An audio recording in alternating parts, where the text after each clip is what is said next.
Bien, ok. Hoy toca una clase especial, porque es nueva. El año pasado fue como el epílogo de una clase. Dimos la clase de ética y dimos como un pequeño pedacito de ética animal. Este año lo inauguramos como una clase hecha y derecho. Esta clase tiene sus dificultades, así que no panda el cúnico si hay algo que no se entiende, lo revisamos, lo vemos, porque es un tema muy nuevo, que no se trabaja tradicionalmente acá en Argentina, ¿no? En otros países sí se desarrolla para PEP y para PEI, que no se llama PEI y PEI en otros países, pero bueno, la franja sería esa. Pero bueno, antes de eso vamos a mencionar algunas cosas burocráticas, administrativas, organizativas. Por un lado, lo digo para que quede grabado, para que en otras burbujas también lo escuchen. La confusión con la clase de hoy proviene de que yo había entendido que eran 2 semanas presenciales y 2 semanas virtuales, además de lo que decía el memo. Y había una letra chica, que yo no la había leído, porque era una letra chica, yo no leo las letras chicas, que decía que en caso de clases, de materias, con 3 burbujas o más, se agregaba una clase presencial. Entonces eran 3 clases presenciales y una virtual. Eso yo no lo registré. Si ustedes fijan en el cronograma que yo envié, lo organicé 2 semanas presenciales, 2 semanas virtuales. Por eso, ahora tuve que rearmar el programa. Igual era fácil, porque había que sumarle las clases presenciales y decir qué grupo venía cada día. Y eso va con lo segundo. Es probable que después de la próxima semana se modifique eso. No por decisión mía, tampoco por decisión de la oficina, sino que parece que el Ministerio de Educación va a dar como una nueva línea de cómo hacer las cosas. Por eso no se sabe qué se va a hacer, porque todavía no ha llegado. Entonces, advierto eso.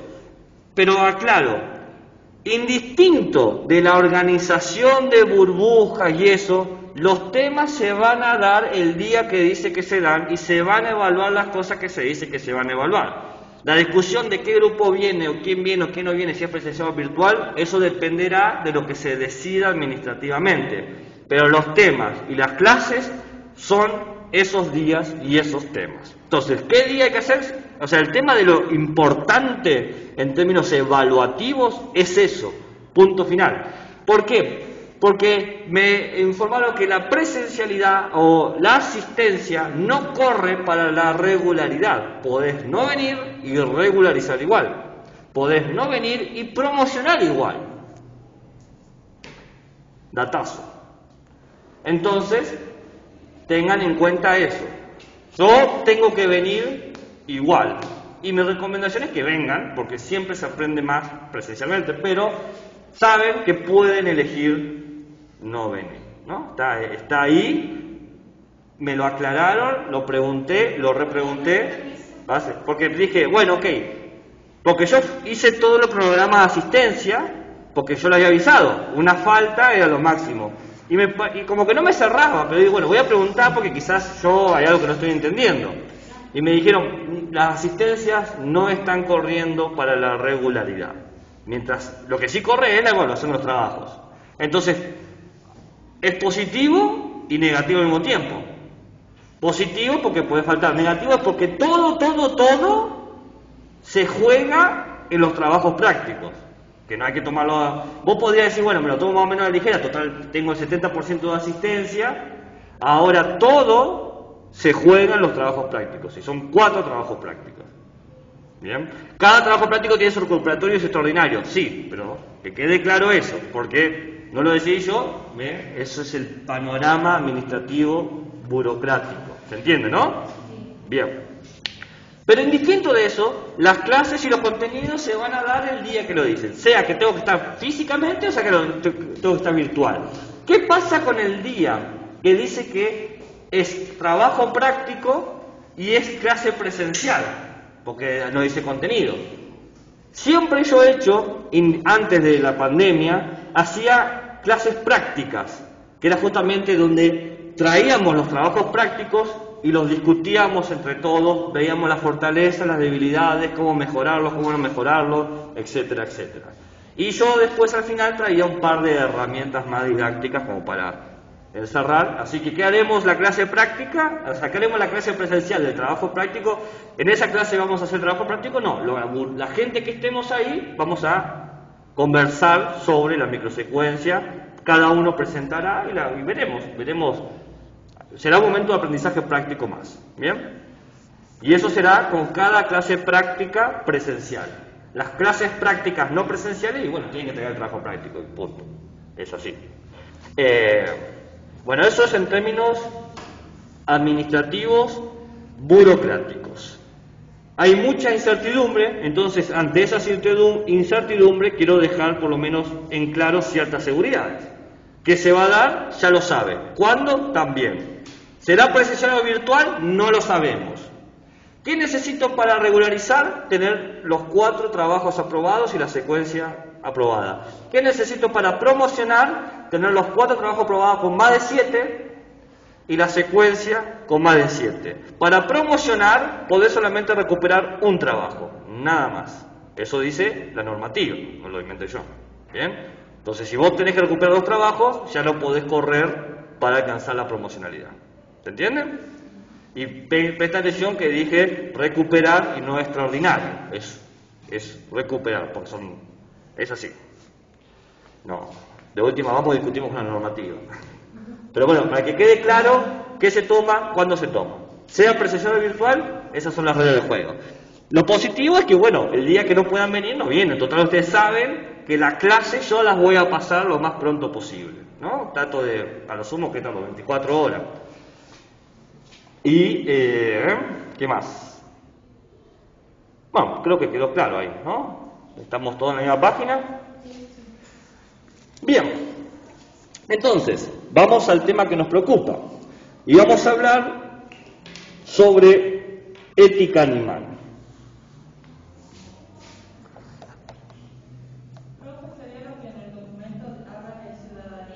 Exactamente, es ese texto. Sí, es que vamos a hablar de ética y ciudadanía, pero le ponemos el título. Le ponemos el título de ética animal. Ahora, voy a repasar algo que dije en la clase de ética, que era que podemos dividir la ética en 2 grandes ramas: éticas humanistas, que son éticas que se preocupan por cómo el humano entiende a lo bueno, a lo malo, a su libertad, lo que debe hacer, lo que no debe hacer, ¿bien? Sus obligaciones. Y está la ética poshumanista, que incorpora al pensamiento de lo bueno, lo malo, lo que se debe, lo que no se debe hacer, a otros seres vivos. Algunos mamíferos, a veces también plantas, insectos, reptiles. Hay distintas éticas poshumanistas, unas muy amplias y unas muy restrictivas. Las más restrictivas, las éticas poshumanistas, que se ocupan de los animales más restrictivas, más cerradas, se acercan a lo que se conoce como el proyecto Gran Simio.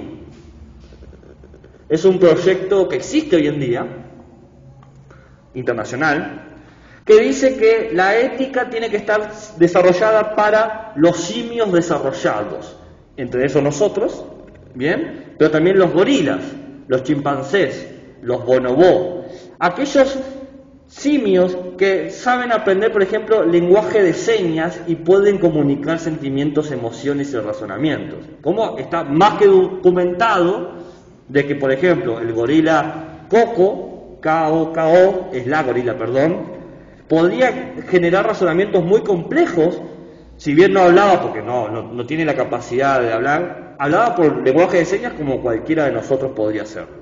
Entonces, el proyecto Gran Simio dice, bueno, la ética tiene que extenderse a todos los simios capaces de comunicarse en un lenguaje simbólico parecido al nuestro. Por ejemplo, los chimpancés también aprenden lenguaje de señas. Tienes cara de que datazo del reino animal que no lo sabías. Sí, pero esto está muy documentado. Hay muchísimos videos y experimentos de que chimpancés, bonobos y gorilas aprenden lenguaje de señas y hablan como te estoy hablando yo a vos, pero por lenguaje de señas. Y de repente encontrás pensamientos sorprendentes y complejos. Sí, no te van a resolver la ecuación de Einstein, pero convengamos, ¿cuántos de nosotros puede resolver la ecuación de Einstein? por eso digo, o sea, llegan a un nivel de habla de, digamos, persona promedio. No le pidas más, o sea, la máxima capacidad de ellos, de lo demostrado hasta ahora, ojo al piojo, nadie te dice que después se demuestra otra cosa, es que logran el lenguaje promedio. Nosotros podemos superar el lenguaje promedio y aprender más cosas, pero es sorprendente. Entonces el proyecto Gran Simio es la versión más restrictiva de las éticas poshumanistas. O sea, ¿qué otros animales hay que tener en cuenta? Los simios, gorilas, chimpancés, bonobos y humanos. Fíjese, son como 4 especies. Es pequeño, pero de alguna manera cambia ya la forma de entender a la ética, porque ya no es una cuestión humana, es una cuestión de los simios. Después tenemos una versión un poco más amplia, donde se incorporan mamíferos, gatos, perros, vacas, ovejas, ¿bien? Que es quizás la que más se ha popularizado. Bien, la que uno sabe de esa idea de los derechos animales, rescatar animales, perros y gatos. Acá en San Juan hay una gran movida sobre eso, la idea de la protección de los animales, ¿no? Esa idea de que los animales también tienen dignidad y que hay que cuidarla es propio de estas éticas poshumanistas un poco más amplias. Bien, y después tenemos éticas sumamente amplias que muchas de esas se cambian el nombre de éticas y se llaman como ecologías éticas, porque hablan de medio ambiente. Entonces suponen mamíferos, invertebrados, plantas, y hablan de una simbiosis, de una convivencia, y aparecen conceptos muy interesantes, como por ejemplo el del florecimiento, que ya lo voy a explicar. Bien, no lo explico ahora, pero les estoy mostrando como distintas categorías, sí. ¿Cómo se llama? Ética ecologista. ¿No? O sea, son éticas muy amplias, porque se preguntan por la dignidad de una planta, por ejemplo. ¿Bien? Lo que es bueno y malo. Y uno dice, bueno, a ver, lo gracioso de todo esto, o lo importante quizás, es que todas estas éticas tienen muy buena evidencia científica. ¿Por qué? Porque saben que lo primero que van a recibir son críticas. ¿Cómo que tengo que pensar en la ética de una planta? ¿Estás loco vos? La planta me la como. Entonces todas estas personas que defienden estos tienen mucha evidencia que les permite esas interpretaciones. Entonces, por ejemplo, en estas versiones de éticas bien amplias ecologistas, te traen ejemplos o casos como el siguiente. Las redes de comunicación a través de hongos de los árboles. No sé si sabían eso. Los árboles en los bosques están conectados por una especie de hongo, ¿bien?, que permite conectar una raíz con la raíz de otro árbol y que se activa siempre que un árbol es dañado. Entonces, por ejemplo, si un árbol se prende fuego, se activa todo este sistema de comunicación a través de hongo hasta el último árbol del bosque, avisándole que se acerca el peligro, que se acerca el daño. Entonces, ¿por qué le avisa eso? Porque los árboles empiezan a segregar savia y toxinas para protegerse. Entonces, ok, no es una actitud consciente, pero es una actitud de defensa y un registro de que algo los daña. Y si ya pensamos en el daño, tenemos que pensar, bueno, quizás, y solo quizás, hay cosas que le hacen mal y cosas que le hacen bien, y tienen cierta dignidad. El daño es muchas veces el criterio para saber que está mal. Si me hace daño es malo, habíamos dicho. Sabater decía, lo malo es lo que no me conviene.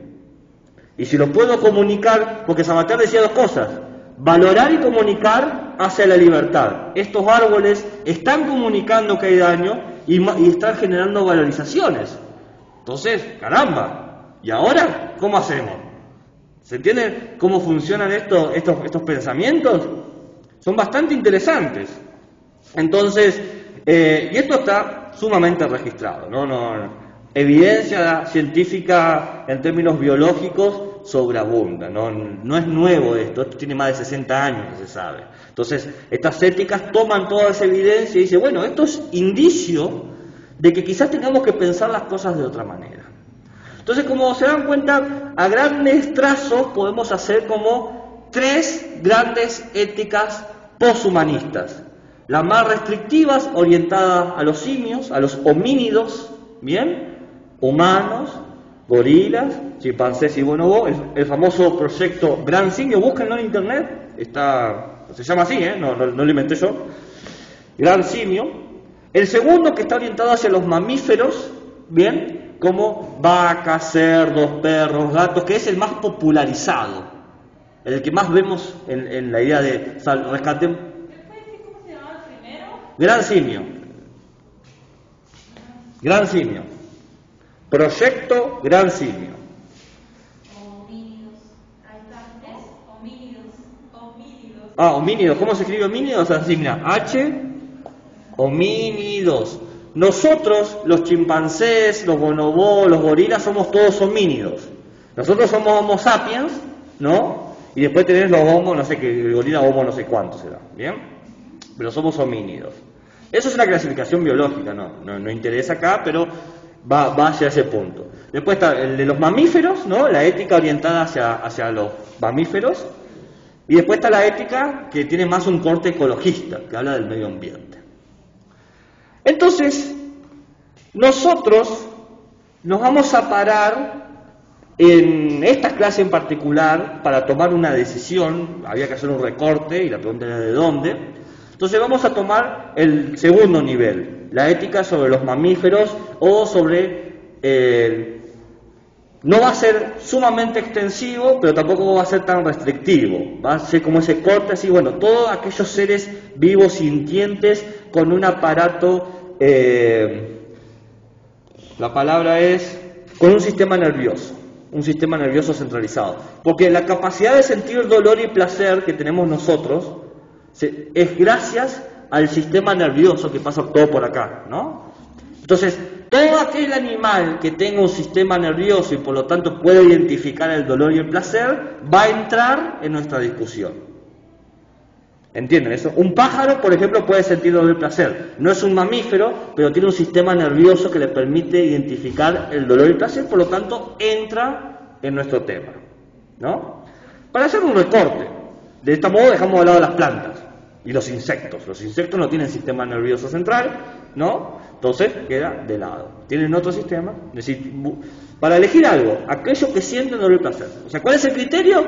¿Siente dolor y placer? Listo. Está dentro de esta ética, como para que se entienda, ¿no? Entonces, ¿qué vamos a hacer? La clase está dividida en, una parte que es, ¿qué es la ética animal? Como para explicarla, ¿no? Los conceptos centrales, los problemas. Vamos a hacerlo a través de un ejemplo. Vamos a tomar un solo ejemplo para no sobreabundar en casos. Después, ¿por qué enseñarla? Porque una cosa es que se entienda esa ética y ahora es, bueno, ¿y por qué la tengo que enseñar yo en primaria? Porque de última, es interesante la discusión, esté a favor o en contra, pero ¿por qué la tengo que enseñar? Bueno, entonces la segunda parte es por qué enseñarla, y la tercera parte es, bueno, ¿cómo enseñarla? Que en este momento me voy a demorar un poquito más que otras veces. Otras veces me quedo 10 minutos, acá quizá hagamos 20, como para darles un lindo pool de opciones, y les voy a dar después una página, que no la creé yo, es una página que existe, se la digo ahora, ya, se llama aulaanimal.com. En esta página han creado secuencias para enseñar en nivel inicial, primario y secundario sobre ética animal y ciudadanía animal. Hay muchísimas, es muy interesante la oferta que tiene. Así que si se quedan cortos de letra, van a esa página. Es más, tienen un libro, o sea, la idea de esa página es justamente ser un aula que te enseñe ética animal del secundario para atrás, hasta el jardín maternal llegan. Es más, yo he traído un par de ejemplos de ahí para que vean. Entonces, Empecemos por el principio. ¿Se entiende cómo va a ser la cosa? Sí. Buenísimo. Para empezar, les tengo que contar la historia de Bill y Lou. La historia de Bill y la historia de Lou. Se los leo. Esta historia aparece en el texto. Así que cualquier cosa está en el texto tal cual. Dos bueyes que trabajaban en el Green Mountain College en Vermont, es decir, en el colegio de la montaña verde en Vermont, en un programa de agricultura sustentable de la institución. Es decir, la Universidad de Vermont, una universidad de ese lugar, de Estados Unidos, tenía un programa de agricultura sustentable. Es decir, cómo hacer agricultura sin toxinas, sin elementos. Y parte de ese programa era tener dos bueyes. Esos dos bueyes, ¿qué hacían? Araban la tierra. En vez de usar tractores y cosas de eso, usaban los bueyes. Entonces dice, están esos dos bueyes. El texto es desde el 2015. Entonces, dice el año pasado. El 2014, después de 10 años de labrar los campos, es decir, durante 10 años Bill y Lou trabajaron arando el campo. Lou se lesionó una pata trabajando. Y Bill rechazó la idea de seguir trabajando bajo el yugo con otro buey. Es decir, cuando su compañero se quebró, Bill no trabajó más. Y le trajeron otro buey y tampoco quiso trabajar. ¿Me van siguiendo? ¿Qué hizo? La universidad discutió. Y bueno, ¿qué hacemos? Decidieron sacrificar a Bill y a Lou. Convertirlos en hamburguesas para servirlos en el casino de la universidad. Decisión que causó indignación en la población universitaria. Un santuario cercano ofreció llevarse a los bueyes. Los santuarios son lugares de protección de animal para que animales retirados, etc. Para que pudieran tener un retiro pacífico sin costo para la universidad. Fíjense, ¿han seguido la historia? O sea, se quiebra uno, el otro no trabaja y dicen, bueno, lo vamos a hacer hamburguesas. La gente se indigna y un santuario dice, miren, no hay problema, en mi campo tenemos lugar y pueden estar ahí sin ningún problema, no les vamos a cobrar ni siquiera el traslado. O sea, nada. La institución, la Universidad de Vermont, dijo que no. Rechazaron la oferta porque según ellos, dejar con vida a Bill y a Lou violaría el objetivo de agricultura sustentable, porque había que aprovechar todos los recursos, por lo tanto a los bueyes había que hacerlos hamburguesas. Es decir, los bueyes seguirían consumiendo recursos, emitiendo gases de efecto invernadero, dejando la balanza en desequilibrio, pues ya no funcionarían como tractores no petroleros. Esa es la historia. Esta historia presenta una situación muy curiosa. Presenta un grupo de animales totalmente integrados a una comunidad, porque el texto dice más cosas sobre eso. Yo tomé un pequeño fragmento. El texto dice que todo el mundo conocía a Bill y Lou, que la gente iba a estudiar, se iba al campo, a la parte del campo, se tiraba y los bueyes estaban ahí, o sea, como quien estudia al lado de los perros callejeros que entran, ¿no? Y todos saben que el perro callejero no te va a hacer nada, todos estaban al lado del buey sabiendo que no hacía nada, ¿no? Eran súper amables, súper mansos, hacían su trabajo a la mañana y a la tarde pastaban. Todo el mundo sabía y todos decían, después de años de trabajo, merecían su retiro, como cualquier persona que trabaja hasta jubilarse, ¿no? Fíjense la postura. Y la pregunta es, ¿merecen retirarse estos animales? ¿O simplemente hay que pensar que no tienen intereses y emociones? Lo principal parece que sí tienen emociones, porque Bill dice, yo no voy a seguir trabajando. Yo hace años que trabajo con mi compañero, no lo voy a dejar en banda. Simplemente se quebró una pata, no murió, no es que falleció. No podía hacer la fuerza necesaria que se necesita para arar el campo. Entonces, esta es la situación que nos trae la pregunta de la ética animal. ¿Estos animales merecen nuestro respeto? No se puede decir que sí, porque quizás se comprometen a cosas que después no quieren comprometerse. Quizás se vean obligados a aceptar que se comen muchos Bill y muchos Lou por comer carne los domingos. Entonces, cuidado con decir sí de entrada. Claramente uno quiere decir sí de entrada, pero a ver qué tanto se quieren comprometer a ese sí, ¿no? Ojo al piojo. Les avisé. La primera es gratis, la segunda les voy a decir, ajá, pisaron el palito. Porque ahí está el tema, decimos, claro que Billy y Lou merecen descansar, por supuesto, obvio. Si a mí se me quebrara la pata y me dijeran, che, Gabriel, te tenemos que hacer hamburguesa, obviamente que me ofendería. Entonces, pensar si necesitamos preocuparnos por la dignidad de ellos, por la dignidad de un animal como es Billy Lou, es preguntarse si le tenemos que dar derechos. ¿Merecen derechos los animales? Y si merecen, ¿qué derechos? ¿Cuántos derechos merece un animal? ¿Merecen votar, por ejemplo, en términos democráticos? ¿Merecen elegir sus representantes? ¿Pueden elegir sus representantes? ¿O simplemente merecen un tutor que elija por ellos, como muchas veces pasa? Muchos seres humanos no pueden valerse por sí mismos y tienen tutores que velan por su seguridad. Por ejemplo, personas cuadriplégicas.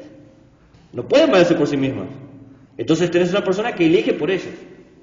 Entonces, ¿los animales entrarían en esa categoría? No se apuren a responder porque pueden meterse en compromisos que no quieran meterse. O sea, básicamente lo que estoy haciendo es poniéndole palitos. No lo pisen. No pisen el palito. Dejen el palito ahí. No lo pisen. No se metan en problemas. Entonces, vamos a ver primero 3 argumentos a favor de esto. Spoiler a leer, todo lo que digo es a favor, pero hago preguntas para ver cómo cada uno quiere posicionarse. 3 argumentos. Bueno, el primer argumento se llama argumento o principio de autonomía. Principio de autonomía. El principio de autonomía dice más o menos lo siguiente: todo aquel sujeto de una vida, es decir, todo aquel que vive, posee un valor inherente. El hecho de vivir te da un valor. Simplemente el existir le da valor a tu existencia. Es importante. Que vos existas significa que vos no podés ser usado como un medio. Es decir, yo no puedo utilizarte como un objeto para mi beneficio. Te tengo que tratar como alguien que importa a sí mismo. ¿Se entiende eso, no? No sos una cosa. Sos un ser vivo, una persona, alguien que importa. ¿Me comprenden eso, no? Es decir, si importa mi vida, si importo yo como existente, quiere decir que tengo derechos, soy un sujeto de derechos. Por ejemplo, tengo la idea de que se me debe respetar por quién soy o por cómo soy. Ahora, la pregunta es la siguiente: para respetarte como ser vivo, ¿necesitas ser alguien razonable o necesitas ser consciente? Porque si decimos que sí, decimos, la única forma de que yo te respete a vos y no te utilice como un objeto, Billy y Lou estaban siendo usados como objetos, iban a ser hamburguesas. Es más, fueron hamburguesas, o sea, el fin se acabó que murieron, chao, ¿qué tal? ¿Bien? Entonces, la pregunta es, ¿qué distingue entre que importa tu vida y no importa tu vida? Uno dice, bueno, la diferencia es que los humanos tenemos la capacidad de razonar. Por lo tanto, nuestra vida sí importa. Pero la cuestión es que no todos los humanos tenemos la capacidad de razonar o no todos somos conscientes. Los niños, por ejemplo, no razonan hasta muy entrada su edad. Entonces, durante los primeros 2 años, que son objetos, los puedo hacer hamburguesas si quiero. Porque si decimos que la manera de valorar una vida es la razón, entonces hasta 2 años podés comer bebé. No creo que nadie jamás admita eso. Entonces, ¿por qué el bebé sí y los bueyes no? ¿Qué pasa con la gente que tiene dificultades cognitivas? ¿Qué pasa con la gente que, por ejemplo, no puede desarrollar sus conocimientos hasta cierta edad? Por ejemplo, 3 años, ¿no? Su inteligencia llega a la de un humano de 3 años. ¿Saben cuál es la inteligencia de un loro?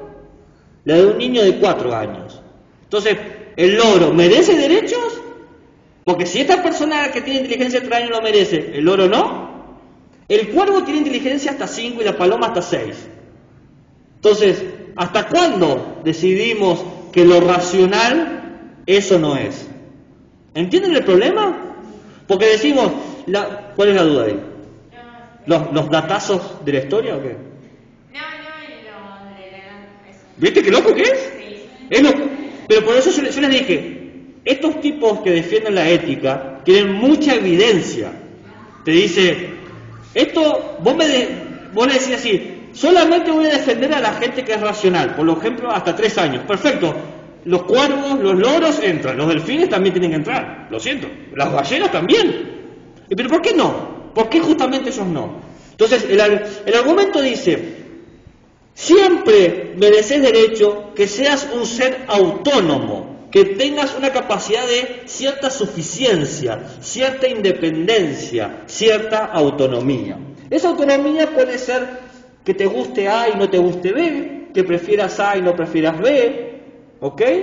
La autonomía no es simplemente poder desplazarte hacia donde vos quieras. La autonomía es ser independiente contigo mismo, no depender. Bien, las mesas no son autónomas, las mesas dependen de donde yo las ponga, pero otros seres no, los bueyes se movían. Entonces, el principio de autonomía dice, hay que darle derechos a aquellos que tienen autonomía, lo cual eso incorpora una gran cantidad de seres vivos. ¿Se entiende? ¿Qué les parece? ¿Les pareció mis datazos del reino animal? El segundo es el argumento del abolicionismo. El abolicionismo es un argumento clásico y que se utilizó justamente para liberar a las mujeres del yugo de los hombres, a los negros del yugo de los blancos, la idea de la libertad, el abolicionismo. Y dice lo siguiente, ningún ser sintiente debe ser tratado como propiedad. Básicamente la idea esta, si el ser tiene alguna mente, si tiene la forma de expresar frustración, si puede expresar satisfacción, si puede expresar que quiere cosas y no quiere otra, merece ser tratado como un ser y no como una propiedad. No puede ser un objeto, porque elige cosas. ¿Me gusta esta comida o no me gusta esta comida? ¿Me gusta trabajar con Lu y no me gusta trabajar con otro güey? No me gusta, no quiero. Me podés poner al lado del güey y yo no voy a avanzar. Me podés pegar y no voy a avanzar. ¿Qué diferencia hay eso con alguien que dice no quiero tal cosa? En serio, ¿cuál es la diferencia? Si tuviese que decir, ¿cuál es la diferencia? Que podés crear un argumento y vos me decís, lo racional es lo que importa y volvemos al problema de la autonomía.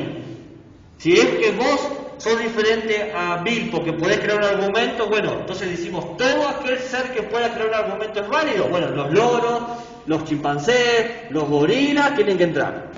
Ah, ¿no te gusta? Y bueno, entonces, por el hecho de ser alguien que puede elegir, mereces ser tratado como alguien que tiene derechos y no como una cosa. Sentir te tiene que garantizar la libertad.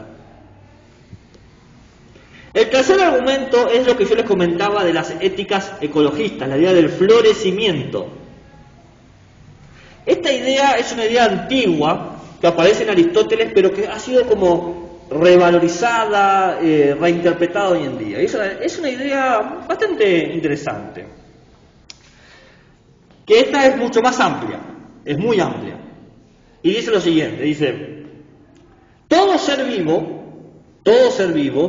tiene la posibilidad, o mejor dicho, tiene la potencia de su máximo desarrollo. Todos nosotros, los que estamos aquí, y todos los seres vivos que podemos conocer, tienen la potencia de un desarrollo máximo. Vamos, Todos nosotros sabemos que si comiéramos siempre sano, si hiciéramos siempre ejercicio, si trabajáramos la hora justa, no sobre horas, si tuviésemos las comodidades, podríamos ser la mejor versión de nosotros mismos, ¿no? Yo que tengo lentes, qué sé yo, me podría operar los ojos y podría ver mucho mejor de lo que veo ahora. Me saco los lentes y no veo nada, ¿no? O lo que sea. Todos tenemos eso, inclusive los perros. Vos sabés que el perro puede engordar o puede estar flaco, el gato puede engordar o puede estar flaco. Las plantas, hay plantas que se marchitan y hay plantas que crecen verdes y gigantes, ¿no? Los insectos, hay insectos que son lentos y taciturnos, insectos que son más rápidos porque están totalmente revitalizados. Todo ser vivo tiene la posibilidad de florecer, esa es la idea, de aparecer, de presentar. Es decir, tiene la posibilidad de que se actualicen su potencia, sus capacidades para tener una vida satisfactoria. Y acá está la clave, satisfactoria. Porque distintos seres tienen distintas ideas de satisfacción. Para una planta, la idea de satisfacción sería la suficiente cantidad de agua, la suficiente cantidad de sombra, la suficiente cantidad de insectos que la polinicen o lo que sea. Para nosotros quizás, qué sé yo, un jacuzzi, no sé, qué sería la idea de la satisfacción. Estar con Loki una semana y bueno, que sea lo que Loki quiera, qué sé yo, no sé. Pero todos tenemos distintas ideas de satisfacción. Cada especie tiene un modo de vivir y ese modo de vivir tiene un modo de ser satisfecho. Si yo te doy las condiciones de posibilidad para que puedas estar satisfecho, te estoy tratando con dignidad.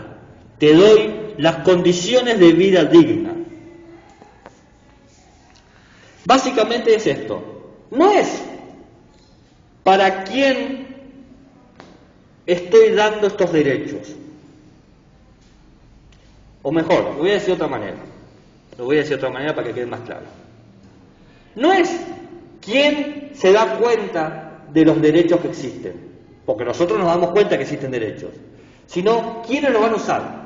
Porque vos te podés dar cuenta de que existe un derecho, pero ese derecho se lo podés dar a alguien que no se da cuenta que lo puede usar. Por ejemplo, a los niños vos le das derechos, los derechos del niño, y no es que el niño se levanta diciendo, bueno, hoy espero que se apliquen mis derechos humanos. No pasa eso. Pero vos velás porque se den eso. Que vos te des cuenta, no es que te permite solamente a vos aplicar los derechos, te permite a vos llevarlos a los demás. Entonces, si llevamos derechos al niño que no se da cuenta, o a los bebés que no se dan cuenta, ¿por qué no llevárselo a los perros, o a los gatos, o a las vacas, o a los elefantes, o a las plantas? Si vos sabés que hay vidas dignas, si vos sabés que está la posibilidad de vivir una vida satisfactoria, plena, donde puedas desarrollar tus capacidades, ¿quién te da el derecho a vos de juzgar quién puede o no tener una vida satisfactoria? Porque cuando decís, esta planta no puede florecer, o este animal no me importa su suerte, estás jugando a ser un juez. Esta persona se le aplican los derechos, a esta otra persona no se le aplican los derechos. ¿Y quién te da el derecho a vos de aplicar los derechos? Entonces, la idea del florecimiento dice eso. Quizás, simplemente, aunque tengamos la capacidad de darnos cuenta de que hay derechos, no nos supone que nosotros podemos administrarlos. Tenemos que decir, bueno, me doy cuenta que existen y que de alguna manera estaría bueno garantizarlos a los demás seres que quizás no se pueden dar cuenta de eso. Piensen un poco en la historia de Billy Lou. Billy Lou no eran libres, eran tratados como propiedad. Es más, lo dice en el texto, eran tractores que no emitían gases, ¿no? Porque lo entendían como un objeto. Pero Billy Lou tenía una capacidad de autonomía y tenían la posibilidad de tener una vida digna. Es más, un santuario se presentó y les dijo, yo les voy a dar pastos para que caminen y coman hasta que se mueran, hasta que decidan, hasta que se acabe su vida. No le vamos a hacer otra cosa más que cuidarlos. Pero no se les permitió nada de eso.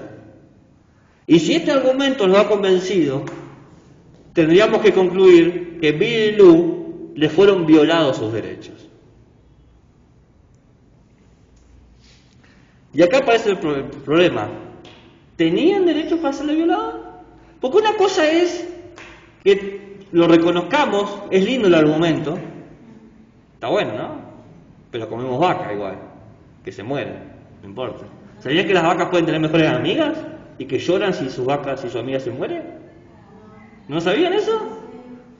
Tienen una memoria enorme las vacas, tienen muy buena memoria y tienen emociones que expresan llorando y riendo. ¿Sabían eso? Pero que se mueran, qué ricas que son. Ah, bueno.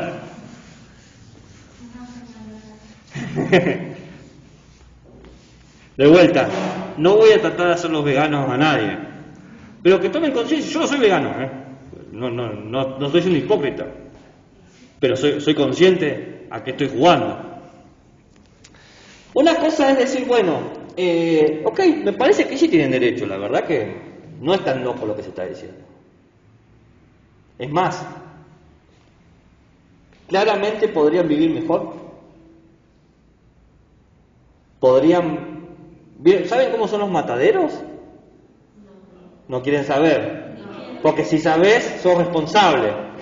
En los mataderos, los animales, por ejemplo en los cerdos, no ven la luz del sol, están encerrados, enchastrados en sus propias heces, o sea, no tienen forma de moverse, así que hacen caca encima.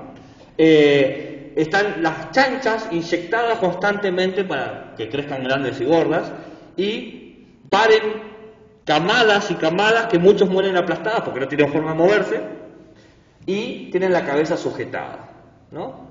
Y a los tantos meses, estas madres reproductoras se les sacan a sus hijos después de mamar y los matan, y así las vuelven a inseminar, y así hasta que la madre reproductora biológicamente no es más viable y las mata, pero esa carne no se puede comer porque es sumamente estresada esa carne, no sé, y así es la vida.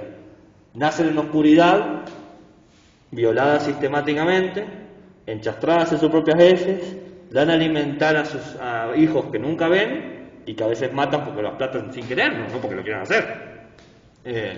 Y esos hijos son los que compramos en la carnicería. Eso es un matadero. Así funcionan los mataderos. Acá en Argentina por lo menos son así. Y con las vacas algo similar.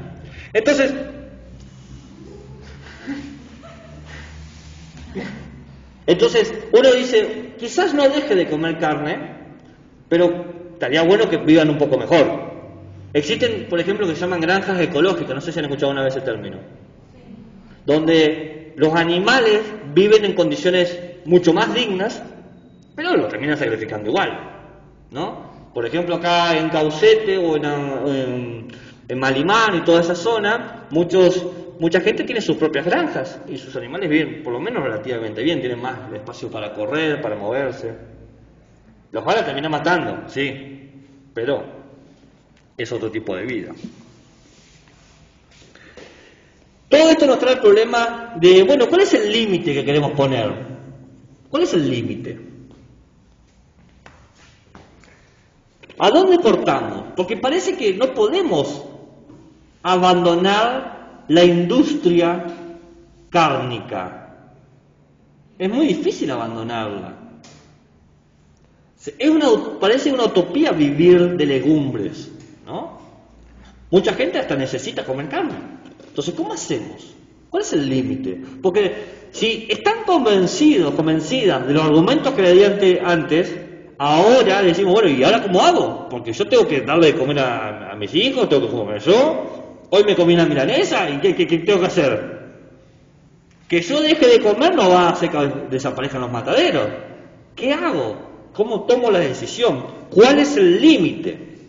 Bueno, las ideas tradicionales a favor de la ética animal dicen que los animales son un bien moral, es decir, tienen ciertos derechos inviolables. ¿Cuáles son esos derechos inviolables? Vida, libertad y nada más. O sea, las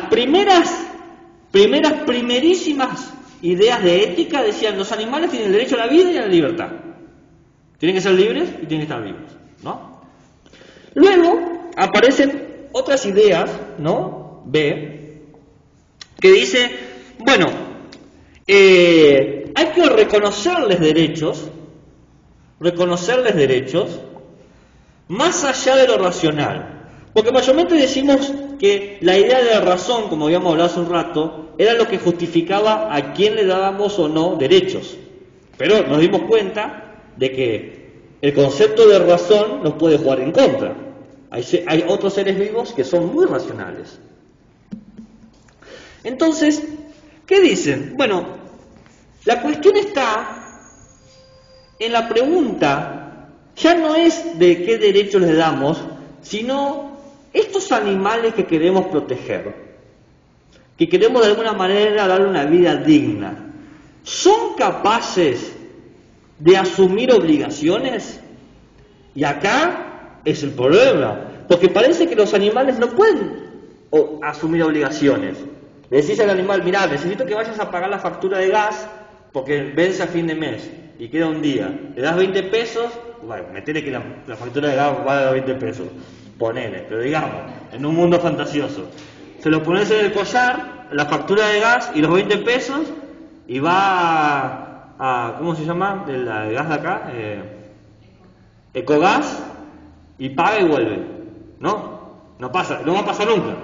No sucede, porque no entiende eso, ese tipo de lo que tiene que hacer. No entiende el tipo de acción. Parecería que lo que nos distingue a los humanos de los otros animales es que los humanos sí podemos tomar obligaciones.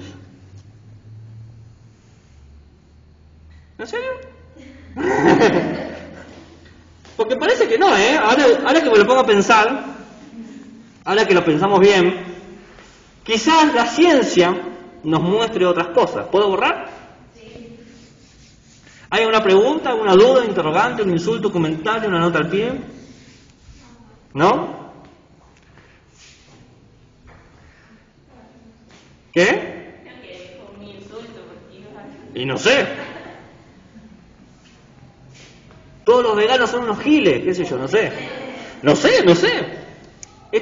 Mis clases son abiertas, o sea, puedes opinar. Nunca me han insultado, pero yo doy la oportunidad. Un día se me va a parar a alguien y va... Donaldson y Klimilka, que son los autores del texto que tienen que leer, no traten de acordarse el nombre, Klimilka, súper difícil. Donaldson y Klimilka. Pero está en el archivo para leer.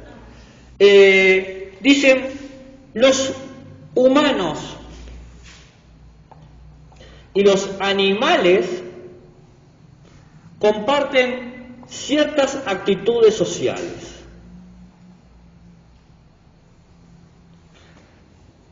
Tanto los humanos como los animales pueden, 1, cooperar. Los humanos y animales pueden trabajar en conjunto para alcanzar sus metas. Pueden actuar con otros sin conocerlos previamente. El humano obviamente que puede cooperar, pero los animales también. Por ejemplo, Billy y Lou demostraban que trabajaban muy bien juntos. Cooperaban maravillosamente, podían tomar obligaciones sin ningún problema. También los perros guía.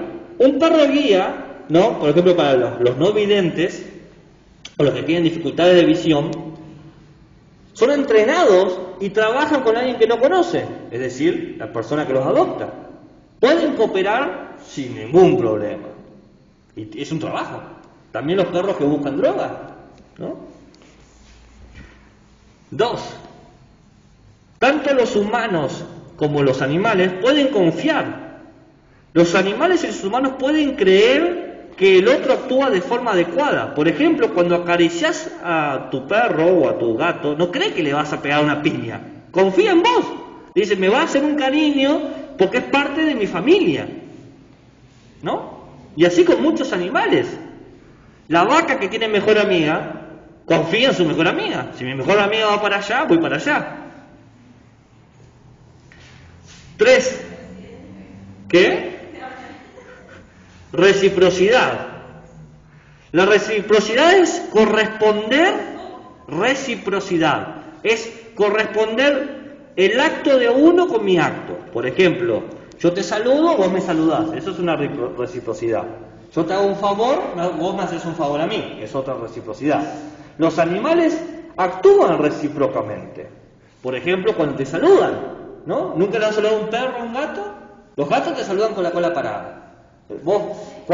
Cuando vos llamás o hablas con un gato y el gato te responde, te maulla y levanta la cola. Cuando el gato levanta la cola es para que lo veas, te está saludando. El perro te saluda moviendo la cola de atrás, ¿no? Y te ladra. Eso es. Vos lo saludás y te solo decís, hola mi perrito, y te está saludando. Es una muestra de cariño. Sí, sí. ¿Por qué levanta la cola? Sí, la cola es para que lo veas moviéndose. Sensibilidad. Miren todo lo que comparten los humanos y los animales. Bueno, son capaces de sentir el dolor y el placer. Las gallinas, los perros, los gatos, los ratones, las ratas. Nosotros somos capaces de sentir dolor y placer. Y eso es uno de los elementos más importantes de la ética. Causar dolor al otro para tu satisfacción no te hace buena persona, te hace mala persona. Matar a alguien para tu beneficio no te hace buena persona, te hace mala persona. ¿Ven a dónde voy? ¿A dónde voy? ¿A qué? Hay que ser bueno, pero ¿qué supone? Nosotros somos cómplices. Somos cómplices de un genocidio constante. ¿Cuántas vacas mueren al año? ¿Cuántos cerdos mueren al año? Y nosotros los festejamos. En Navidad, ¡oh, qué asado que nos hacemos! ¿Probaste la morcilla? Seguro que es la mejor amiga de alguien. ¿Pero es así? Cuando tengamos que comer, vamos a pensar 1000 veces y eso no lo pensamos. Ustedes tomen la decisión que quieran, pero ¿saben qué es el chiste? Ahora que tienen la información, ya no pueden hacerse las ignorantes. Ya está. Sensibilidad. 5. Resolución de conflictos. Porque uno dice, bueno, todo esto lo podemos aceptar, pero ningún animal te resuelve conflictos. Pero vamos, está sumamente demostrado que los animales resuelven conflictos. Por ejemplo, un gato se pelea con otro gato y después se están bañando entre sí, se están acicalando. ¿Para qué? Para resolver conflictos. Un perro muerde a otro perro y puede después lamerlo. Nunca ha pasado que han acariciado a un perro y jugando les mordió despacito, no es que le mordió fuerte, pero el perro interpretó que les hizo daño y después va y los lame, ¿no? Porque cree que te ha hecho un daño. A veces los perros no miden su fuerza, como nosotros, no medimos nuestras palabras, y hacen daño. Los chimpancés, los bonobos, se acicalan por horas. El procedimiento de limpieza del otro es uno de los elementos sociales más importantes de la mayoría de los simios.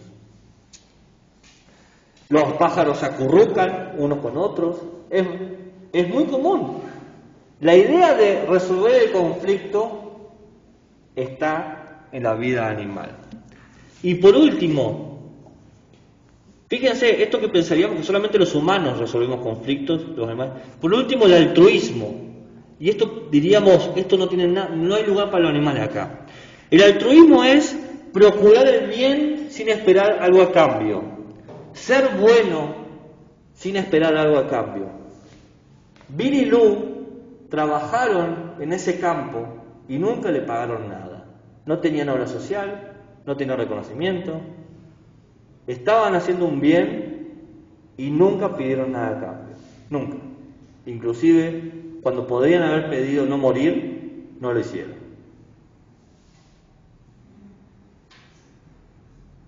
Hacer el bien. Vos podés hacer el bien sin saber que estás haciendo el bien. Y no deja de ser altruista y válido. Los animales mayormente son más altruistas que los humanos, porque nosotros pensamos en intenciones y dobles sentidos. El animal actúa. Los animales domésticos, como los gatos, los perros, los bueyes, las cabras, las vacas, son conscientes de sus capacidades. El gato, el perro sabe que tienen garras y dientes y mayormente tratan de no lastimarnos. Cualquiera que tenga, qué sé yo, un perro grande de mascota, no sé, o conocen a alguien y dice, ¿y es malo? No, es re mansito. No es que no me pueda destruir, claro que me puede destruir si quiere, es un maldito Doberman, es puro músculo y cabello, pero no lo hace porque es consciente de su fuerza. Por eso son conscientes de sus capacidades, pero regulan. La autorregulación es un claro criterio ético, regular, controlarte, medirte, saber qué hacer en qué circunstancias, expresar conductas de paciencia, como cuando visten a los animales, de tolerancia, de autocontrol. Todo eso, el checklist, los animales lo hacen. Parece que merecen derechos. Dice Kimilinka y Donaldson: en todas estas maneras, los animales domésticos son participantes de las prácticas sociales. Puede que no reflexionen en las normas, o sea, puede que el gato le diga, bueno, me conviene hacer esto porque es la norma social. Quizás ni siquiera conozcan cuáles son las razones para hacerlas, pero confían y cooperan con nosotros. No son indomables, no son bestias. De hecho, hay buenas razones para incluir a los animales en la democracia, porque incluirlos fortalecería nuestra vida cívica, aumentaría la libertad. Hay más seres libres. Cuando los humanos incorporan a los animales domésticos a la comunidad se hace más fuerte. Entonces aparece la idea de salud moral. ¿Me van siguiendo? ¿Estamos hasta acá? ¿Se va entendiendo? Aparece la idea de salud moral. ¿Qué hora es? Bien. ¿Puedo borrar? Aparece la idea de salud moral. ¿Qué es la salud moral? La salud moral es actuar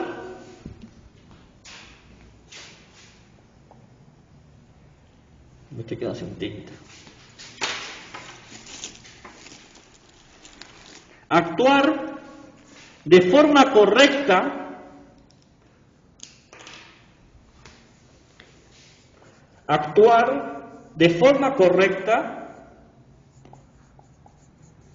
como un hábito. Dicen ellos, sin pensar siquiera en la infracción, ni siquiera imaginás la posibilidad de quebrar la ley.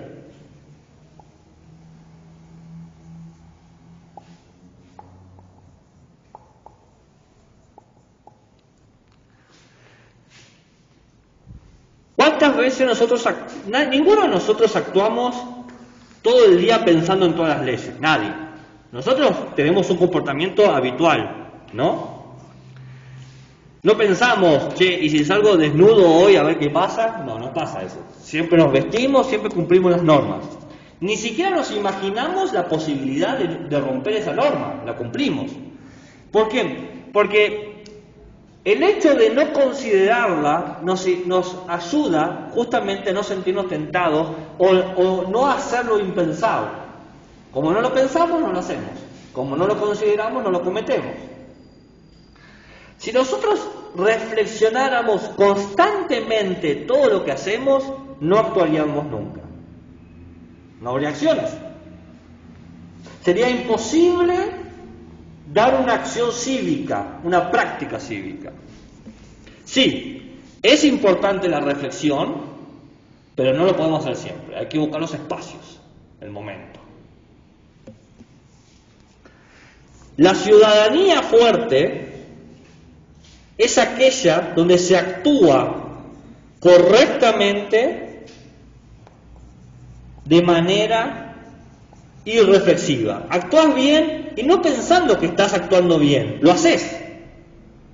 No estás todo el tiempo, che, la verdad que conviene salir vestido. No, salir vestido, no lo estás pensando. Che, como que conviene no pegarle en la nuca a la gente en la calle. No, directamente no le pegás en la nuca, no estás pensando en eso. Eso es la salud moral. Actuás de manera correcta sin siquiera pensar en la posibilidad de hacer algo malo. Los animales son así. Los animales domesticados actúan de esa manera. Inclusive los perros en la calle. Actúan bien sin siquiera pensar que están haciendo el bien. Uno se sorprende y dice, mirá, ese perro cruza por las esquinas. ¿Nunca has visto eso? ¿El perro que espera que se ponga el semáforo en rojo cruza? ¿O los perros que usan los subterráneos? ¿O los colectivos? ¿No han visto eso? ¿O gatos? ¿O el perro que te saluda, vos caminando y decís, hola perro, y te seguís? ¿No? Actúan bien sin pensarlo. Entonces, parecería que están cumpliendo todo lo que le estamos pidiendo a los animales.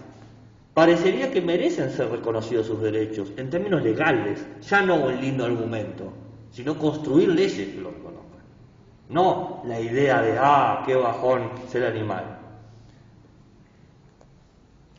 Dice en Klimirka, tenemos que pensar a la ciudadanía como una manera de interactuar con todos los que son parte de nuestra sociedad, en nuestra sociedad que es diversa.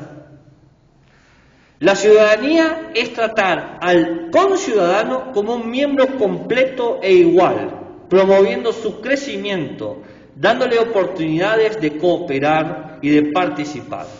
Podríamos darle más oportunidades a los animales para participar. Podrían tener obras sociales, seguros. Muchos animales hacen mucho trabajo. Por ejemplo, no se reconoce la ayuda de las palomas para mantener las plagas. La paloma puede ser una plaga también, ¿no? Pero podemos encontrar otra manera de incluirlos. Los perros y los gatos, ¿por qué no son tratados como familia? ¿Por qué no entran en la cartilla de familia? ¿Por qué no son parte de la extensión de las obras sociales?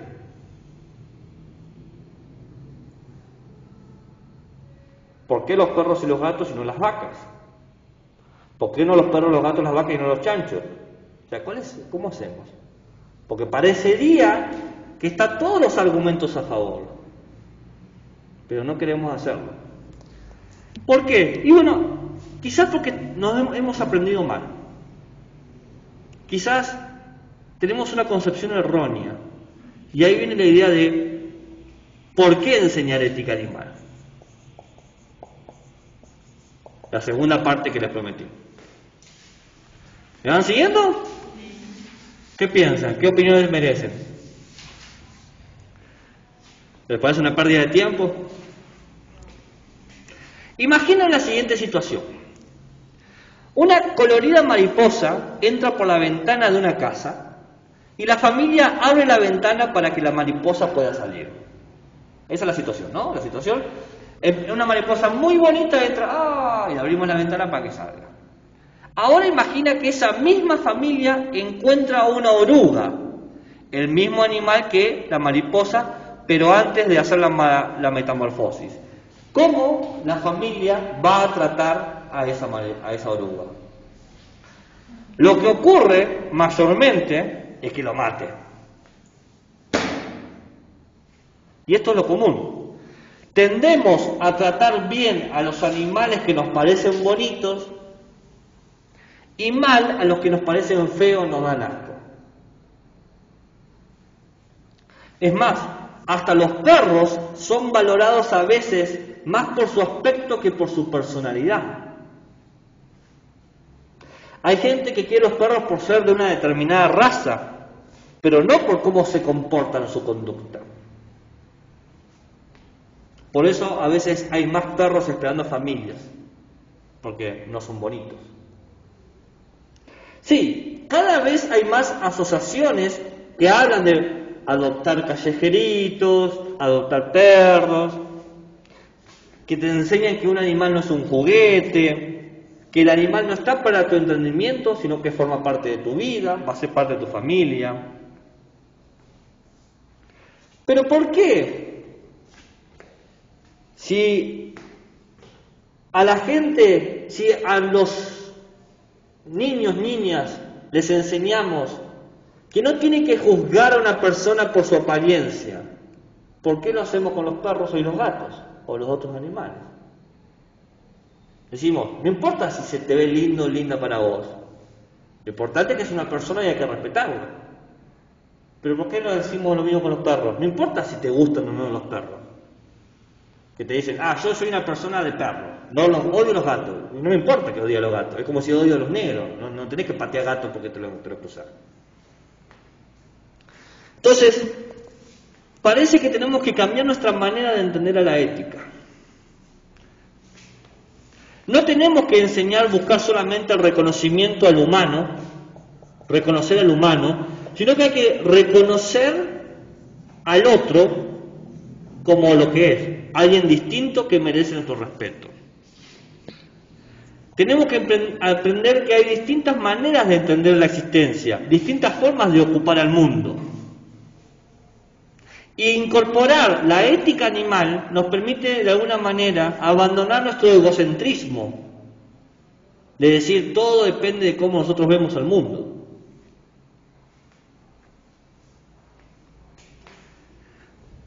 Quizás hay que aprender lo siguiente, quizás hay que enseñar lo siguiente. Los animales y los excluidos de la sociedad, es decir, los animales y los excluidos de la sociedad, el excluido puede ser, qué sé yo, hoy en día el excluido es la comunidad LGBTQ+, que es perseguida, los pueblos originarios, todos aquellos excluidos comparten algo. Uno, no eligieron las condiciones naturales, es decir, cómo son lo que son. Dos, no eligieron las características corporales que tienen. Nadie elige cuáles son las características con que nace, nació y punto. Es decir, nadie puede elegir sus deficiencias, el lugar de nacimiento y la pertenencia a la especie. Quizás tenemos que empezar a enseñar, porque enseñamos, hay que respetar a la persona indistinto de cómo la veamos. Porque decimos, las personas no eligen cómo se ven. O sea, vos podés ejercitarte, maquillarte, todo bien, pero tu cuerpo es tu cuerpo. Tiene cierta elasticidad y cierto límite. Hasta ahí. Nadie puede ir más allá de sus deficiencias. Vos te podés operar lo que quieras, pero si naciste con una pierna menos, tenés una pierna menos. O sea, te podés poner una prótesis, podés llevar una vida normal o una vida como la mayoría de la gente. No es que tuvieras menos normal porque te falta una pierna, no es así. Si te falta pierna, tenés una vida menos normal. No, pero podés llevar una vida tan productiva como cualquiera. Pero bueno, podés cambiar eso. Tampoco podés cambiar el lugar de nacimiento, te podés mudar, pero el lugar donde naciste, ya está, se acabó. Y tampoco podés elegir la especie. Vos sos la especie que sos y se te acabó. Querés ser reptil y bueno, pero sos humano. Todos los excluidos tienen eso. Son excluidos porque nacieron quizás en el lugar que socialmente se rechaza, porque tienen una característica que no se está de acuerdo. Entonces nosotros tenemos que tomar la responsabilidad de generar una alfabetización ética animal.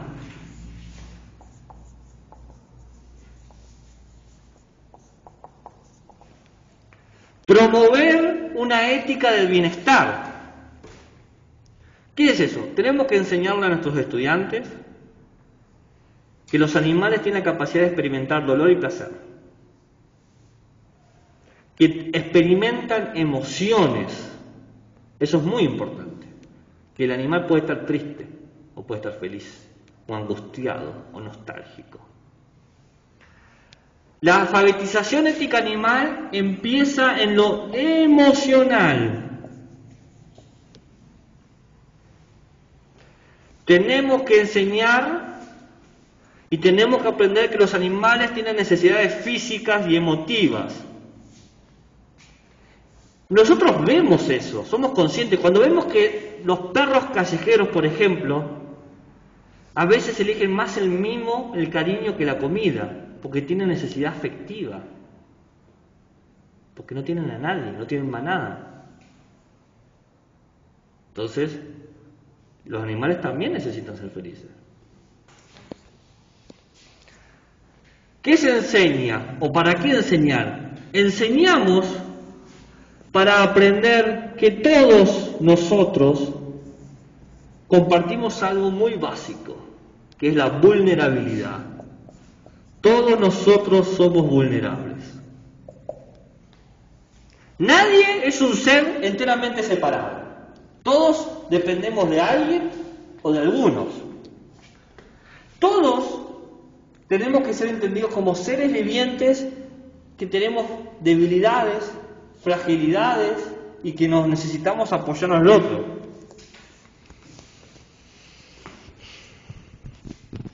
Necesitamos que protejan nuestros intereses. ¿Cuántas veces nosotros hemos estado tristes y necesitamos que alguien se ocupe de nosotros? O enfermos. ¿Cuántas veces alguien tuvo que velar por nuestras necesidades porque nosotros no podíamos? Todos nosotros, los humanos, los perros, los gatos, los caballos, etcétera, comparten la idea de vulnerabilidad. Ninguno de nosotros es inmortal, ninguno de nosotros es todopoderoso, todos tenemos debilidades y esas debilidades no las podemos resolver. Necesitamos que alguien nos proteja o nos cuide para que esas debilidades no nos destruyan. Básicamente, si nosotros pedimos que sientan lo que nosotros sentimos, nuestras debilidades, tenemos que preguntarnos qué siente el otro. Esa es la empatía. ¿Cuáles son las vulnerabilidades que estamos pasando por alto de los perros, de los gatos, de los otros animales? ¿Entienden?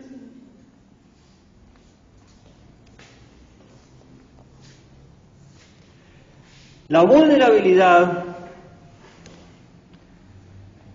pide al fin y al cabo esta idea de que tenemos que tener una empatía, pero no cualquier empatía, porque vos podés querer hacer el bien o ver el punto de vista del otro y no hacer nada.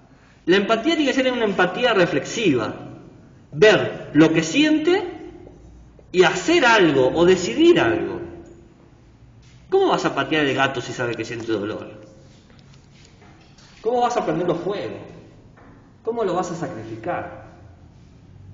Dicen eso, pero no sé si saben que todas las protectoras animales acá en San Juan, en octubre, dicen que no hay que dar en adopción perros y gatos blancos y negros, porque los sacrifican, los matan. Yo tengo un negro. Una torre. Está esperando para mandarte.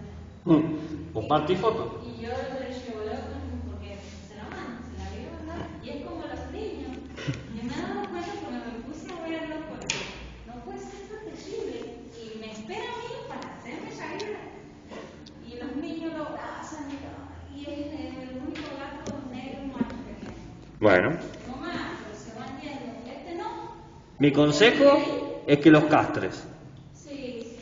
Si realmente querés tomar una actitud de cuidado y de empatía reflexiva, hay que castrarlo. Pero eres libre de hacer lo que quieras. Haz lo que quieras, mi consejo es ese. Yo tengo 3 gatos y un cuarto en tránsito. El tránsito, ¿sabes lo que es? Lo cuidás hasta que le consigues un hogar, que lo rescatamos. ¿Le tenés miedo? ¿Por qué? Está bueno. No, porque de chiquita, o sea, una vez me acuñaron y ahí estuve. Bueno. Los animales tienen distintas personalidades y conductas. Es como una vez una persona te mintió y ahora no confías en las personas. Bueno. No, es que a mí no me molesta. Digo, vos podés pensar lo que vos quieras. Pero ahora que estamos en tema de ética animal y me puse la camiseta de ética animal, decir, una vez me peleé con una persona y de ahora en más no hablo con seres humanos. Y es impracticable eso. Decir, no quiero ver más gatos. Y los gatos existen, ya están ahí. Entonces, sí, yo mi hija es amante de los animales, gatos. Mi consejo es que te acerques a gatos mansos, ya domesticados, que aprendan a tener autocontrol y te vas a dar cuenta que es un ser vivo que también expresa cariño y amor como cualquier otro. Y si vos sos capaz de sentir amor, vas a poder empatizar. Quizás tuviste una mala experiencia con un gato que tenía una mala conducta y probablemente la mala conducta del gato tiene que ver con la mala vida que tuvo. Puede ser. Porque si ha sido maltratado, si vos pegás a una persona toda su vida, es muy probable que esa persona sea golpeadora. Si vos pateás a un gato toda su vida, es muy probable que ese gato sea los perros también. Entonces, no digo que lo justifiques. Hay que entenderlo. Porque yo tengo mi gatito, Sí. no me deja caminar, voy caminando y se me pone entre las piernas hasta que no lo alzo y lo acaricio, no, y lo bajo y ahí, porque si no, me va a hacer caer, porque no me deja caminar, me descariño. Ustedes son personas y pueden tomar sus decisiones. Ahora el problema es que parte de sus decisiones tienen este bagaje, este nuevo conocimiento, que ya no pueden decir no sé o no me importa. O pueden decir no me importa, pero sepan que toman una decisión ética y pueden ser juzgados por esa decisión. Ahora, ¿qué piensan fuera de todo esto? O sea, ¿qué les parece? Ya voy a dar la tercera parte, ¿no? ¿Cómo, qué enseñar? ¿O qué cosas se pueden enseñar? Pero ¿qué opinión les merece? ¿Les gusta? ¿No les gusta? ¿Les parece una tontería? ¿Una estupidez? ¿Inútil? La importancia de enseñar esto, ¿para qué enseñar? Es porque le terminas enseñando a los estudiantes de PEP la empatía reflexiva, poder entender que todos somos vulnerables, que todos necesitamos a alguien. Nadie en el mundo es autosuficiente y autosustentable. Todos necesitamos a un otro, porque vivimos en una sociedad. Nuestra manera de ser es codependiente. Creer que no necesitas a nadie es una ilusión. Y si vos entendés eso para vos, también tenés que entenderlo para los otros, los humanos. Pero si lo entendés para los humanos, también lo podés entender para los animales. No, el animal no busca hacerte daño porque te odia. O sea, me rompe la bolsa de basura el perro. Y si estás muriendo de hambre, si vos te murieras de hambre, dirías lo mismo. Dirías, no me importa romper una bolsa, me importa comer. Entonces, la empatía reflexiva es no solamente ponértelo al otro, sino reflexionar por qué el otro siente eso. ¿Qué hace que sea así? ¿Por qué actúa de esa manera? Eso es.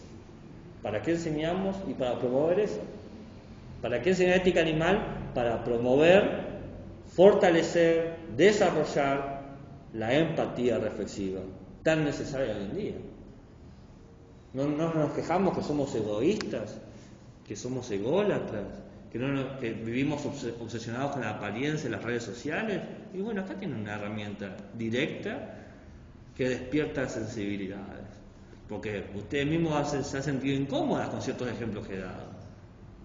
Y dicen, caramba, quizás tenga que cambiar alguna decisión en mi vida, no sé, o por lo menos pensarlo un poco más. Enseñarle a los alumnos que los animales tienen sentimientos. No solamente Por sentimientos. ahí, qué sé yo, por ejemplo, mi hijo dice que los animales no sienten, no tienen sentimientos. Sí tienen sentimientos. Eso habría que enseñar. Por eso mismo, porque eso no se lo enseñan en la escuela. Claro, los animales sienten dolor. ¿Has escuchado llorar a un perro alguna vez? Sí. Y eso no es tener sentimiento. ¿Qué sería eso? ¿Una máquina que le sale vapor por la boca? No, es un sentimiento. ¿Alguna vez has visto un animal enfermo, cabizbajo? ¿O un animal jugando? ¿Esos no son sentimientos? Son todos sentimientos. Que no lo comunique con palabras como nosotros lo comunicamos, no quiere decir que no los tenga y que no lo comunique a su manera. Bill no podía explicarle a la universidad que él no quería trabajar con nadie que no sea su amigo. No podía dar eso, decir, mirá, yo soy fiel a mi amigo. No podía decir eso porque no tenía lenguaje. Pero el acto fue muy claro, porque le pusieron otro güey y Bill dijo, yo no voy a trabajar, se quedó quieto. Y no es que Bill no podía hacerlo, a Bill no le pasaba nada, tenía la fuerza, la energía para seguir haciéndolo, le quedaban como 15 años más de vida. Simplemente decidió no hacerlo, porque valía más la fidelidad y la amistad, el compañerismo, que ese trabajo que le estaban pidiendo. Y si eso no merece nuestro respeto, ¿y qué es lo que merece nuestro respeto entonces? A ver, ¿dónde lo ponemos? ¿No hacemos películas por menos? Entonces sí, hay que enseñar. Los animales razonan. Sí, los animales razonan, resuelven problemas. Quizás no resuelven problemas como nos gustaría que lo resuelvan nosotros, pero resuelven ecuaciones matemáticas, por ejemplo. Claro, porque a mí en la escuela no me han enseñado que los animales razonan, que solo los seres humanos. Bueno, eso es lo que... Esto es otro punto de vista que tenemos más allá. Esto es lo que hay que romper. Nos han enseñado que el humano es especial. Claro, por eso. Y la ciencia Y nadie más.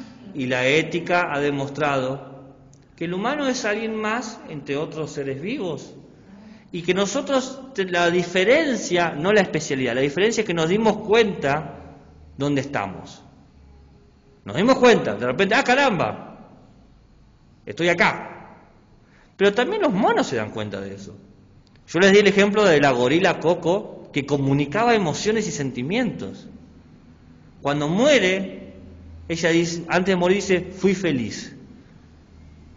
¿Eso no lo diría un humano? No, lo dijo una gorila. Pero lo dijo, o sea, fíjense. Que ni lo dicen los humanos. Quizá ni los humanos, pero la gorila lo dice. Y si ella lo comunicó Con lenguaje de señas. Entonces vamos a decir, bueno, pero el lenguaje de señas no es lenguaje. Entonces los mudos no son humanos, no merecen derechos. No, ya sé, pero lo digo, cuidado con las posturas que tomamos, porque de repente empezamos a sacar gente. Decimos, solamente voy a aceptar los que pueden resolver ecuaciones matemáticas. Y bueno, a ver, ¿hasta cuándo? Porque las palomas pueden contar hasta 30, por ejemplo. Los cuervos te resuelven situaciones de multiplicación, mucho más que muchos humanos. Entonces, ¿cuándo decidimos el corte? Los pulpos son súper inteligentes. Entonces, ¿cuál es el criterio? Somos seres que tuvimos conciencia, pero hemos sido egoístas y creímos que como nadie piensa como nosotros, nadie merece derecho. Otros seres piensan de otra manera, pero piensan. Razonan de otra manera, pero razonan. Sienten de otra manera, pero sienten. Y se esfuerzan en comunicarse. Dice Klimica, ¿saben lo frustrante que debe ser para el perro y el gato que nosotros no entendamos lo que nos están tratando de decir? Porque nosotros nos frustramos, no hace tal cosa, pero el perro también se quiere comunicar con nosotros, nos ladra, nos avisa, nos señala y nosotros no entendemos. Debe ser súper frustrante y la desesperación del animal de que uno no entiende lo que le está tratando de decir. Entonces, claro, como estamos tan metidos en nuestra forma de ver, no pensamos que el otro también se está frustrando y que también tiene necesidad de comunicarse.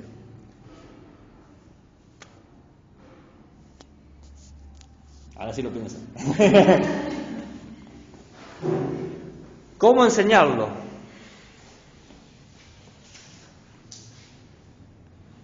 Y ahora voy a casa y me como un sándwich de salame.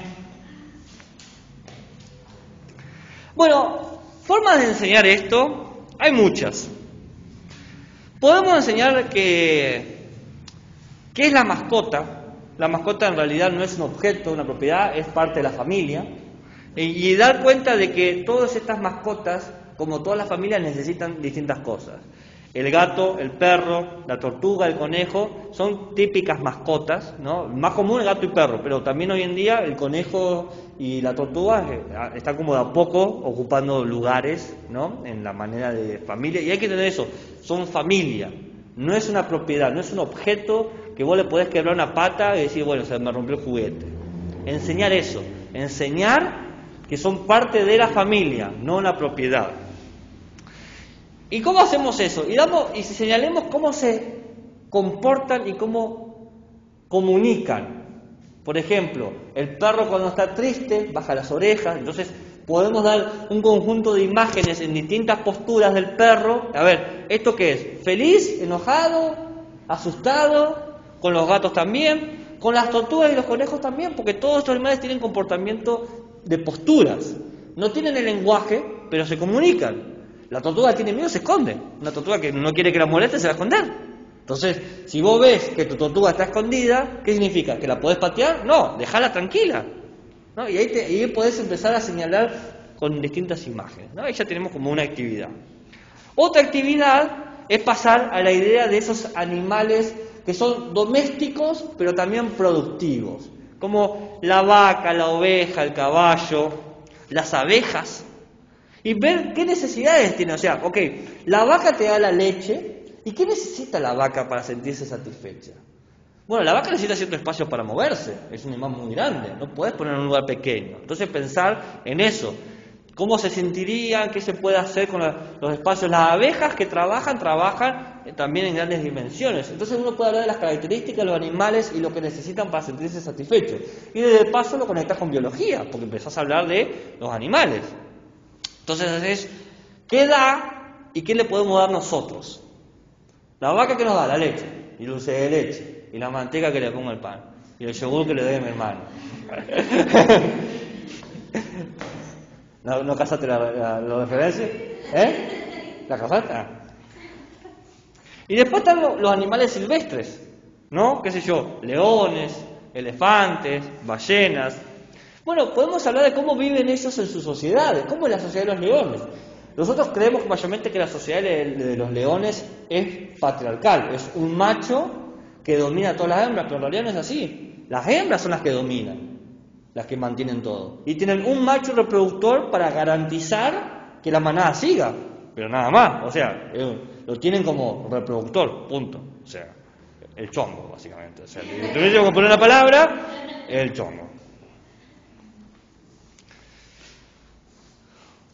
Otra forma, esas son, ahí vimos como 3 categorías de animales y cómo podemos hacer, ¿no? Ir explicando cómo viven, cómo sienten, qué necesitan. La otra cosa que vimos fue la imagen, la postura, cómo se comunican, ¿no?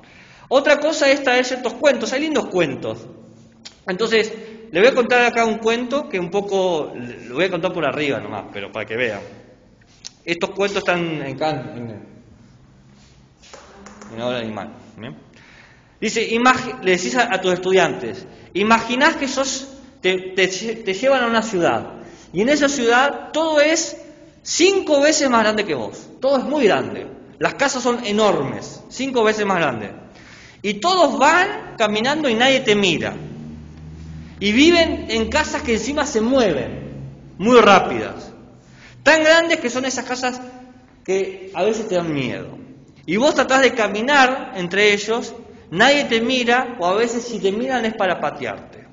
Nadie te toca, nadie te habla, y cuando cae la noche, cierran todas las puertas y vos te quedás solo en la calle. Con susto, porque ¿a dónde voy?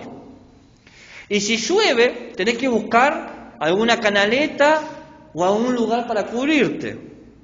Pero no importa dónde vayas, va a estar lloviendo y vas a estar mojado y sucio. Si hace frío, bueno, podés tratar de hacer un pozo en el suelo, pero no te podés cubrir mucho. Si hace calor, y bueno, vas a buscar una sombra. Y lo peor de todo, vas a hacer que tenés hambre y sed, y cada día vas a tener que resolverlo. ¿Cómo vas a comer este día? ¿Cómo vas a tomar agua? Y a veces sale gente gigante, furiosa, que te grita y te amenaza con un palo para espantarte. Vos te asustás y corres. ¿Cómo te sentirías si vivieras así? La historia obliga al estudiante a ponerse en una situación. Pero es la historia de los perros callejeros y los gatos callejeros. Casas que son 5 veces más grandes, que tienen que pasar hambre. Entonces, esa reflexión dice, bueno, todos dirían que se sentirían mal, que a nadie le gustaría, y dice, bueno, muy bien, así viven los perros. Así es como están las cosas. Entonces, quizás habría que cambiar la manera. Y ahí damos lugar a la empatía reflexiva. ¿Entienden? Con el cuento, la fantasía, lo expuesto. Otro ejemplo es hablar, ya no tan trágico, de la belleza animal. Bueno, los animales en todas las culturas, o sea, mejor dicho, todas las culturas tienen animales que son más importantes que otros. Culturalmente, simbólicamente. Por ejemplo, acá el cóndor andino, no hacen las grandes sueltas de cóndor. Entonces, podemos hablar de lo que simboliza el cóndor y hablar de la idea de la fortaleza, la grandeza, la cordillera, lo que representa. También podemos hablar a través de pinturas, de poemas, y también hay literatura. Por ejemplo, están las fábulas de Esopo. La fábula de Esopo está lleno de animales que actúan como humanos. Entonces te va a permitir relacionar la idea de la cercanía animal-humano en las acciones. Encima son fábulas, tienen moralejas. Entonces, las fábulas de Esopo son enormes, hay un montonazo. Otro ejemplo es, quizás organizar experiencias con animales, ir a una granja, ¿no? Y ver cómo son. Porque mucha gente come vacas